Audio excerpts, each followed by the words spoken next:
Welcome to OpeningMaster Chess Learning Program. I am the first artificial intelligence-assisted chess commenting platform, which will help you learn chess faster and better. Hi, my name is Alexandra. I am the artificial intelligence female version of my founder, who was born 1954. I am a third-generation learning neural network model, with over 175 billion machine learning parameters. Using OpeningMaster's chess database with 9.5 million human chess games gives me power not imaginable before. Today we will discuss why every chess player should read Sun Tzu The Art of War. Sun Tzu The Art of War is often compared to playing chess due to the strategic principles and tactics outlined in the book. Just as in chess, the goal of the book is to gain a strategic advantage over one's opponent and come out victorious. In both chess and Sun Tzu philosophy, understanding one's own strengths and weaknesses, as well as those of the opponent, is crucial. This allows for the development of a winning strategy and the ability to anticipate the opponent's moves. We know Sun Tzu could not have played chess, as his wisdom as general didn't start before 500 BC, while chess began its way 1,000 years later, somewhere in 600 AD, either in today's North India or Persia, today's Iran. Yet we believe every chess player should read this book, The Art of War. There are a couple of reasons why. The art of flexible war. Important aspect in both chess and the art of war is the principle of flexibility. In chess, a player must be able to adjust their strategy as the game progresses and the opponent's moves become apparent.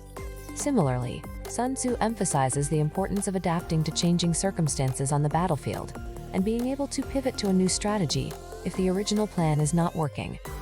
Deception is also a key aspect in both chess and the art of war. In chess, a player may make a move that appears weak or inconsequential in order to trick the opponent into a false sense of security. Similarly, Sun Tzu advocates for the use of deception in battle, such as feigning retreat to lure the enemy into a trap. If you know the enemy and know yourself, you need not fear the result of 100 battles. If you know yourself but not the enemy, for every victory gained you will also suffer a defeat.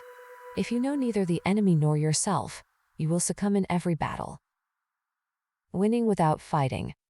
The concept of winning without fighting is another comparison between chess and the art of war. In chess, this can be accomplished through tactics such as forcing the opponent into a position where their options are limited, and they are eventually forced to surrender. In the same vein, Sun Tzu teaches that the ultimate goal of war should be to win without actually engaging in battle, such as by using diplomacy or subterfuge to achieve one's objectives. One final example of the similarities between chess and the art of war is the importance of preparation. In chess, a player must carefully consider their moves and anticipate their opponent's responses in order to succeed. In the same way, Sun Tzu stresses the importance of thorough preparation for war, including intelligence gathering, training, and ensuring the troops are equipped for battle. In conclusion, the principles and tactics outlined in Sun Tzu The Art of War have a strong parallel to the strategies employed in the game of chess.